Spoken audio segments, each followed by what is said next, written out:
오늘 저는 여러분들에게 심심한 위로의 말씀을 드리려고 합니다. 저보다도 훨씬 또 잘생기시고 또 핸섬하시고 또 6.25 동란 이후 최고의 설교가이신 담임 목사님 대신에 또 지난주에 이어서 대보름도 훨씬 지났는데 강단에 둥그런 보름달이 떴기 때문입니다. 하지만 키는 제가 조금 큽니다. 담임 목사님께서는 지난주 토요일에 회복 캠프 인도하시고 또 어제 또 리더 캠프 인도하셔서 제가 또 이렇게 부득이 소개되었습니다. 하지만 오늘도 하나님의 큰 은혜가 임할 줄로 믿습니다. 아멘. 우리 옆에 분과 이렇게 인사합시다. 사랑합니다. 축복합니다.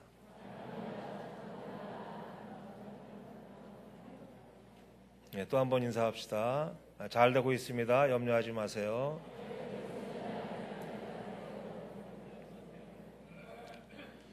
오늘 본문은 한 사마리아 여인이 예수님을 만나서 죄 사함을 받고 그간의 상처를 치유받고 또 변화되어 전도자로의 새로운 삶을 살게 되었다는 그 이야기입니다. 다 맞는 말이고 또 그녀의 끝은 누가 뭐라 해도 해피엔딩입니다. 그런데 오늘 이 사건 속에는 우리가 알고 있어야 될 사건의 배경이 생략되어 있습니다. 이 여인이 그런 모습으로 살 수밖에 없었던 외적 요인들은 전혀 보도되고 있지 않다는 것이죠. 이 여인을 음란한 여인으로 여길 만한 어떤 단서가 있어야 하는데 그 설명이 없다는 겁니다. 사랑하는 여러분, 남편이 5이 있었고 지금 살고 있는 그 남편도 떠날 예정이라면 음란한 것일까요? 또 남들이 나오지 않는 정오에 물 길러 나온 여인, 그러니까 사람들을 피하고 싶어 한다고 해서 음란하다 이렇게 규정 지을 수가 있을까요? 그럴 만한 어떤 사정이 있는 것은 아닐까요? 오늘 저와 여러분들은 이 부분을 살펴보고 하나님께서 우리에게 주시는 메시지를 찾으려고 하는 것입니다. 오늘도 하나님의 은혜가 저와 여러분들에게 넘쳐날 수 있기를 축복합니다. 아멘. 여러분도 아시는 것처럼 예수님 시대에도 유대 율법은 시퍼렇게 살아 있었습니다. 그러므로 만약 여인이 간음을 했다면, 음란한 여인으로 여길 만한 간음을 했다면 어떻게 됐을까요? 당연히 돌에 맞아 죽어야 했습니다. 그런데 남편을 5이나 바꾸고도 이 여인은 지금까지 이렇게 멀쩡하게 살아 있습니다. 음란한 여인이라고 여길 만한 상황 논리가 맞지 않는다는 겁니다. 뭘 말하는 것일까요? 무엇이 이 여인을 이렇게 고립된 삶으로 내몰았을까요? 문제는 유대의 이혼 제도에 있었던 것 같습니다. 아마 여러분이 이 부분에 대해서 알게 되면 특히 여성 성도님들은 아니 어떻게 그럴 수가 있지? 그런 경우가 있지? 아마 당혹스러울지도 모르겠습니다. 사랑하는 여러분, 당시 유대 사회에서 여성이 이혼의 주체가 될 수 있었을까요? 네, 없었습니다. 당시에는 여성 스스로가 이혼의 주체가 도저히 될 수 없는 그런 시대였습니다.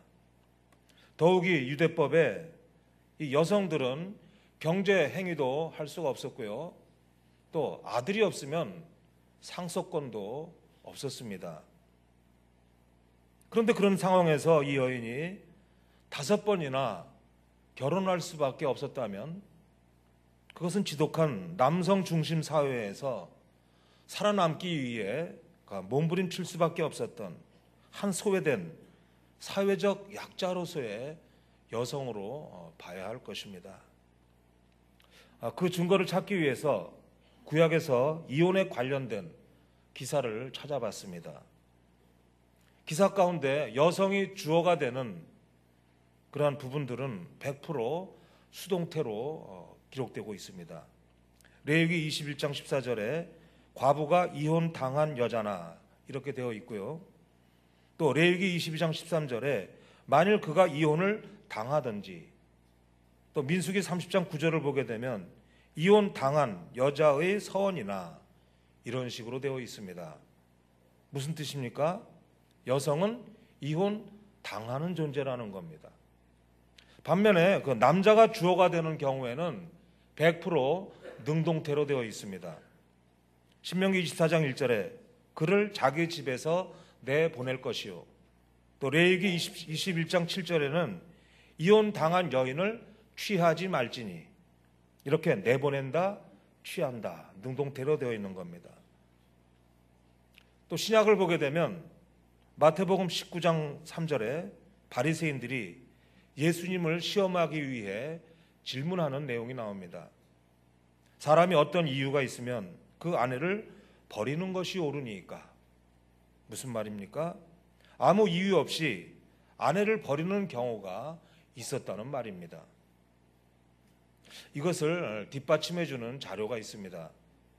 예수님 당시에 유대인 랍비였던 힐렐이라는 사람이 남긴 그 이혼에 관련된 규정이 있습니다.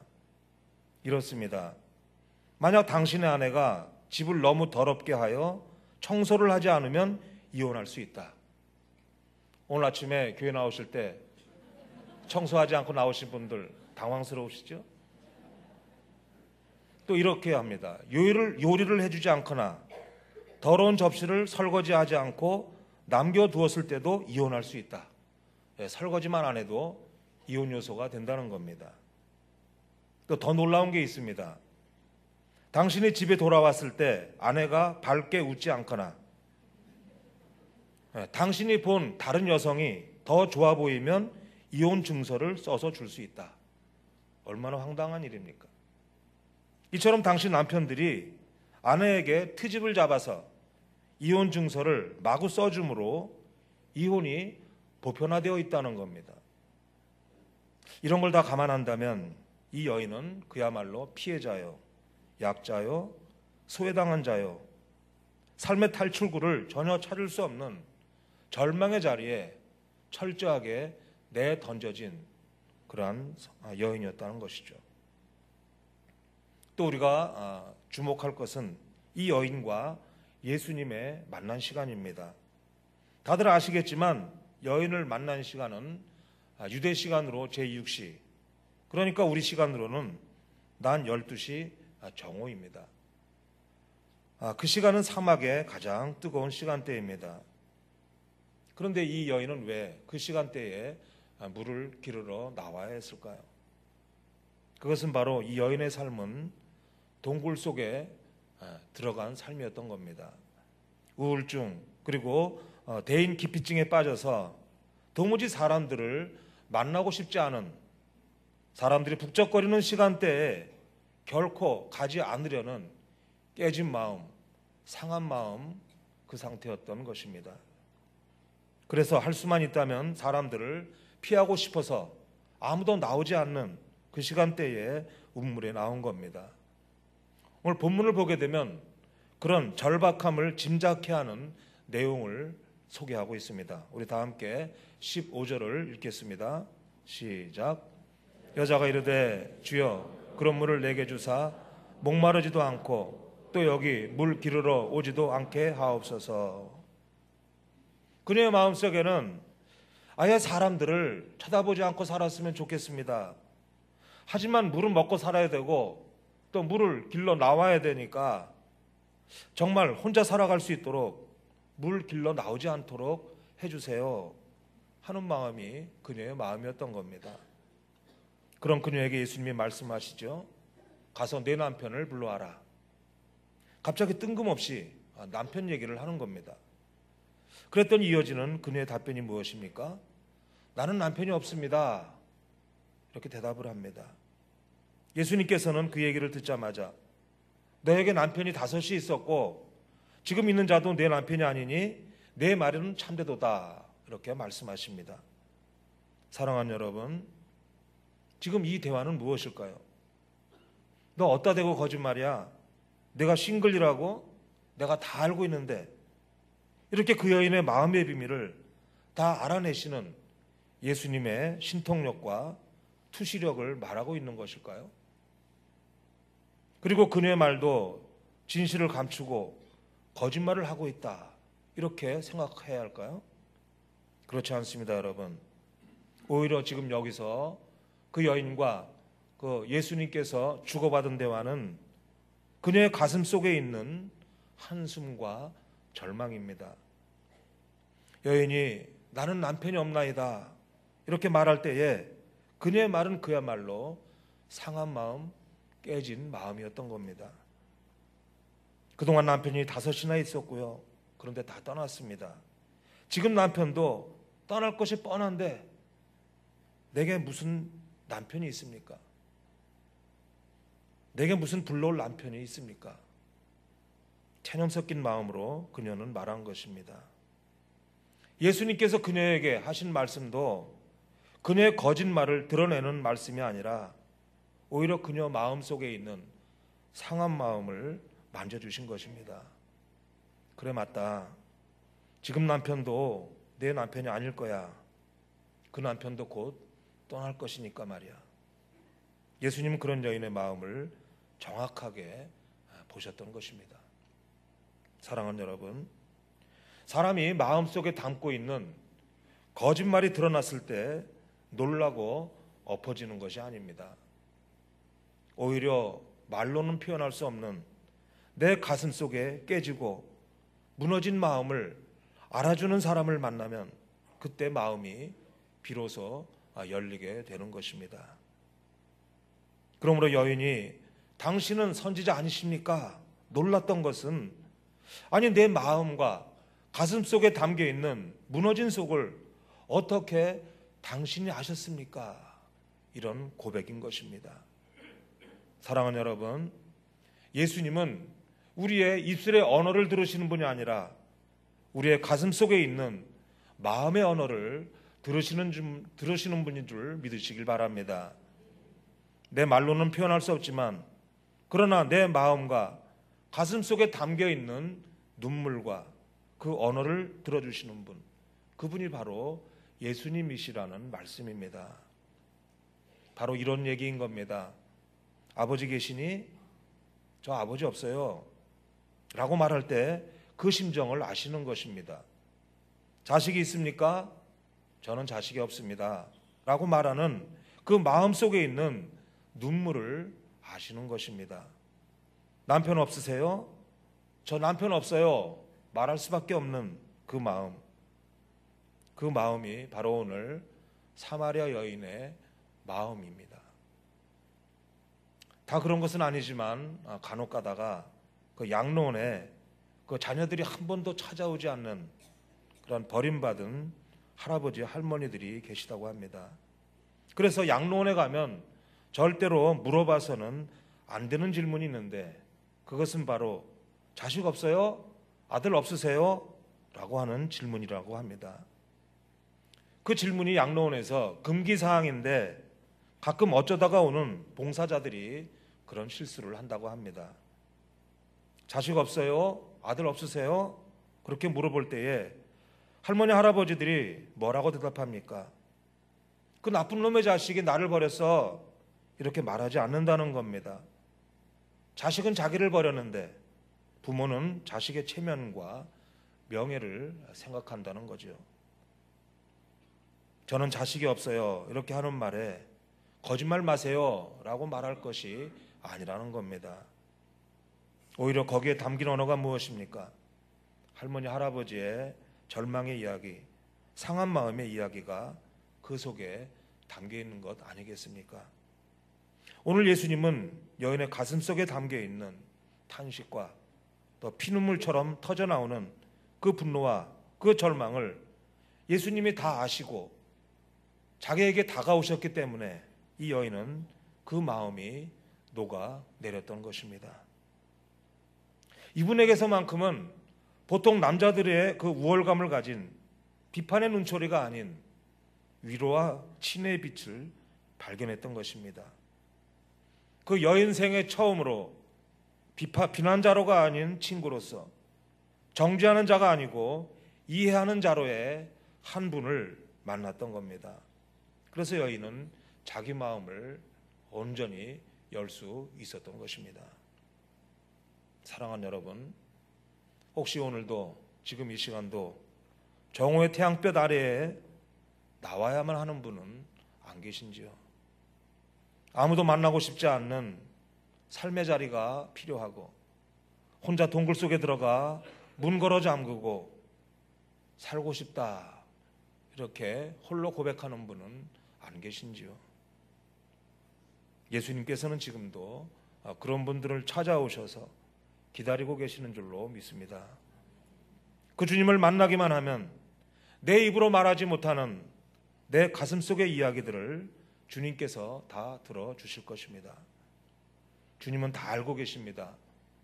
여러분들이 말하지 않아도 여러분들의 마음의 언어를 우리 주님은 다 알고 계십니다. 사랑하는 여러분, 신앙생활 잘하고 싶으시죠?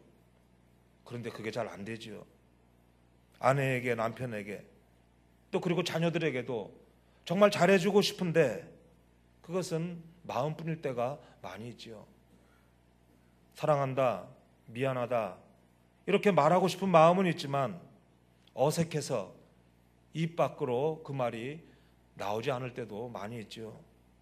그 마음도 주님은 다 아십니다. 오늘도 주의 날 이렇게 옷 깨끗하게 차려입고 사람들에게 나의 빈틈을 보이고 싶지 않아 애써 표정 관리하며 예배 자리에 나와 있지만 아직도 마음속에는 상한 마음 그대로 가지고 계신 분도 계실 것입니다. 그 마음도 우리 주님, 우리 하나님은 잘 알고 계십니다. 사랑하는 여러분, 예수님을 만나기만 하면 내 마음과 인생 속에 도무지 살고 싶지 않는 삶의 이유들이 회복되어지는 놀라운 역사가 임할 줄로 믿습니다. 바라기는 오늘도 저와 여러분들에게 주님과 깊은 만남과 사귐과 회복이 있으시기를 주의 이름으로 축복합니다. 아멘. 최근에 서지현 검사로부터 촉발된 나도 당했다 미투 운동이 정치인은 물론이며 또 문학, 또 예술인, 연예인, 심지어는 종교인에게까지 일파만파 확산되고 있습니다. 그 조직 내의 그 권력 아래에서 또는 가불관계에서 성범죄를 당한 여성이 보복이나 또 시선, 두려움 등등의 이유로 말 못하고 홀로 아파하다가 많은 사람들이 나서니까 용기 내서 말하는 그런 운동이죠. 그들이 오랫동안 겪어왔던 그 아픔은 당해보지 않은 사람 아니면 모를 것입니다.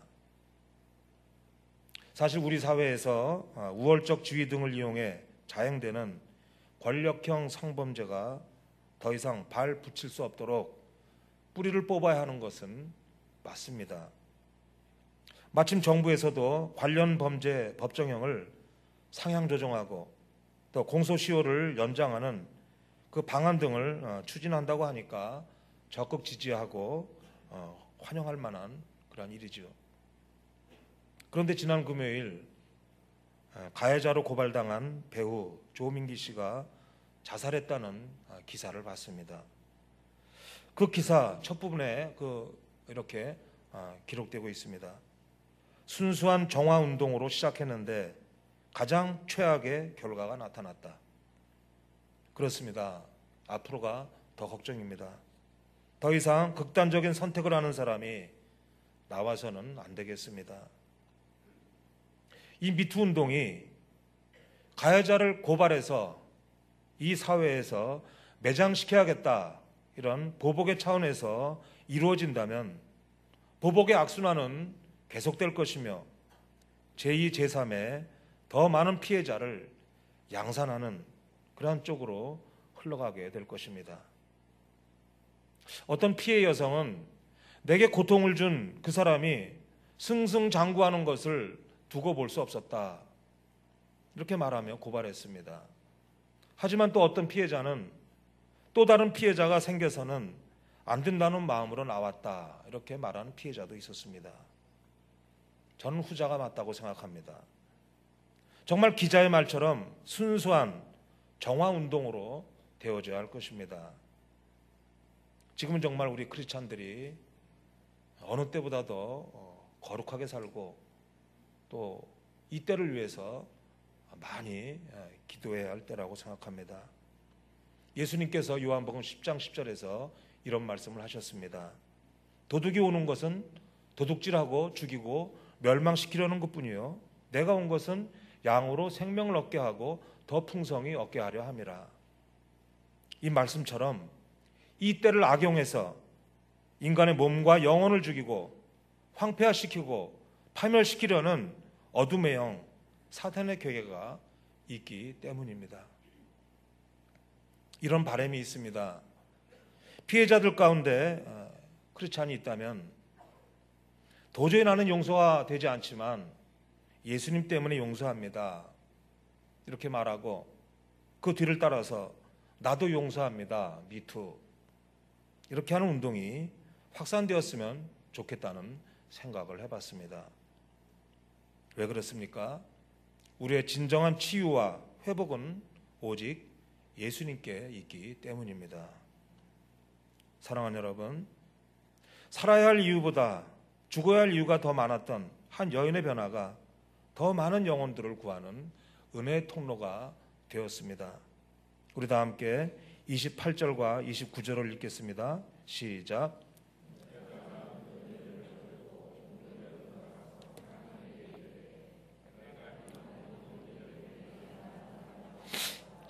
이는 그리스도가 아니냐 하니 아멘. 그랬더니 어떤 일이 생겼습니까? 우리 다 함께 30절도 함께 읽겠습니다. 시작. 그들이 동네에서 나와 예수께로 오더라. 아멘. 대인 기피증에 빠져서 정오에나 물길로 나와야 했던 이 여인이 온 사마리아 도성을 향해 달려나가 외치기 시작했던 겁니다. 내게 일어난 모든 일을 나에게 말해준 사람, 내 가슴 속에 깨어진 이야기를 잘 알고 있는 이 사람을 당신들도 와서 좀 만나봐라 외쳤다는 것이죠. 그녀가 그렇게 외치기 시작하자 수많은 사람들이 몰려들기 시작했다는 것을 성경은 우리에게 보도해주고 있습니다.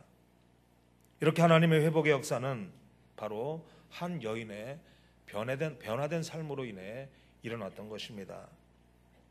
살 이유를 찾지 못했던 절망의 자리에서 일어나 전도자의 사명을 감당하며 나갔을 때 그녀를 통해 사마리아 도성이 하나님 앞에 돌아오는 놀라운 역사가 일어날 수 있었던 것입니다. 사랑하는 여러분, 주님을 만난 사람은 더 이상 상처를 회복받는 수준에 머물러 있지 않습니다. 주님을 만난 사람은 사명자의 자리까지 서게 되는 것입니다. 우리가 하나님의 형상을 회복한다. 이 말의 참뜻은 노예처럼 살던 내가 단순히 평민 수준이 아니라 왕 같은 제사장으로 세워지는 그러한 이야기인 것입니다. 애당초 예수님께서는 사마리아 도성을 그 전체를 바꾸시겠다라고 사마리아 우물을 찾은 게 아니었습니다. 그저 한 상처 입은 여인을 치유하시기 위해 오셨던 것입니다. 그런데 그 여인을 회복시키시자 그 여인은 사명자가 되어서 온 도성을 주께로 돌아오게 했던 것입니다. 사랑하는 여러분, 오늘 광고한 것처럼 우리 교회는 다음 주부터 행복을 전하며 영혼을 살리는 행복 모임을 시작합니다. 이 행복 모임은 예수님을 만나 은혜를 경험한 성도들이 오늘 사마리아 여인처럼 내가 만난 예수님, 나를 사랑하는 예수님, 그 예수님을 알리는 전도 소그룹 모임인 것입니다. 전도는 어렵다. 전도는 해도 잘 안 된다. 이것은 다 마귀가 주는 속삭임입니다. 하나님께서 원하시고 하나님께서 기뻐하시는 일은 하나님께서 책임져 주시는 줄로 믿습니다. 내가 이번에는 어떤 일이 있어도 한 영혼에게 복음을 전하겠다 결단하시면 하나님께서 환경을 열어주시고 또 전도의 문도 활짝 열어주실 것입니다.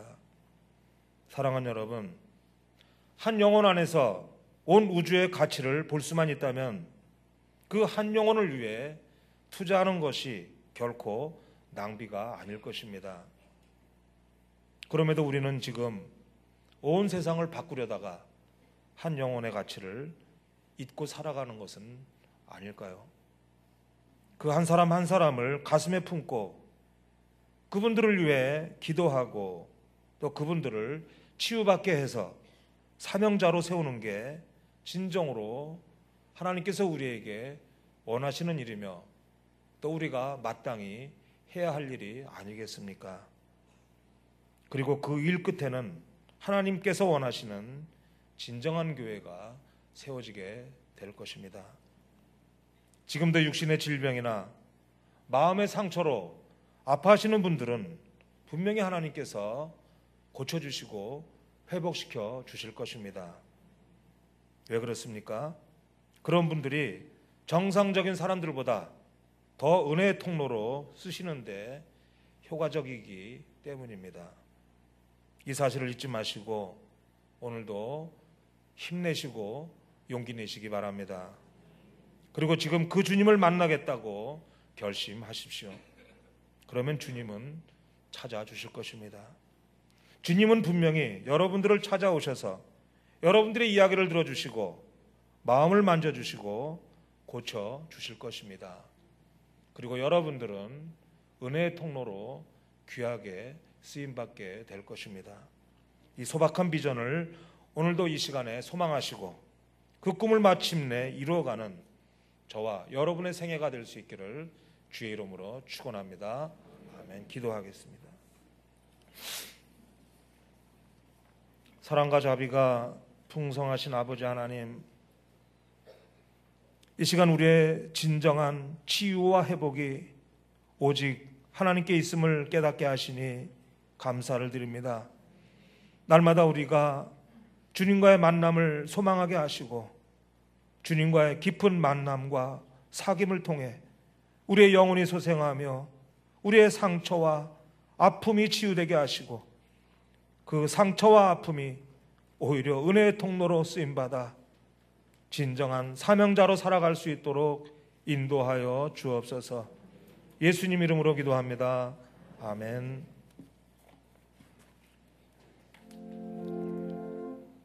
아버지 하나님, 참으로 나를 사랑하시는 하나님, 나를 알아주시고 이해해 주시는 하나님, 내 신음의 그 기쁨을 너무나도 잘 알고 계시는 하나님이 계심에도 불구하고 주님 앞에 나오면서도 주의 사랑으로 주의 손길로 치유받을 생각 못하고 아버지 하나님, 여전히 내 편이 없는 줄 알고 스스로 분노하고 스스로 외로워하는 어리석은 우리들 되지 않게 하옵소서.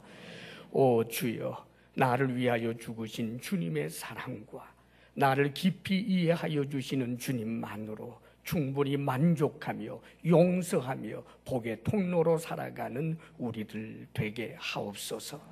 아버지 하나님, 주신 크신 은혜를 우리가 무엇으로 보답하겠습니까?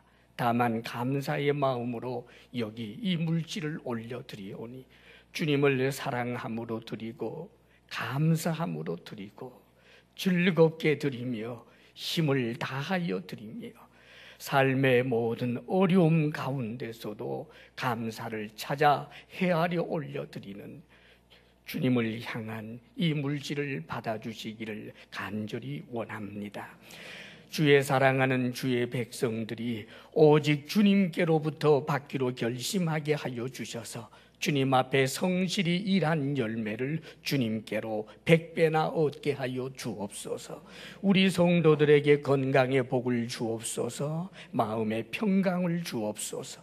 부부사랑 돈독하게 하옵소서. 우리들의 자녀가 언제나 주님 앞에 온전히 믿음으로 응답하며 살아가게 하옵소서.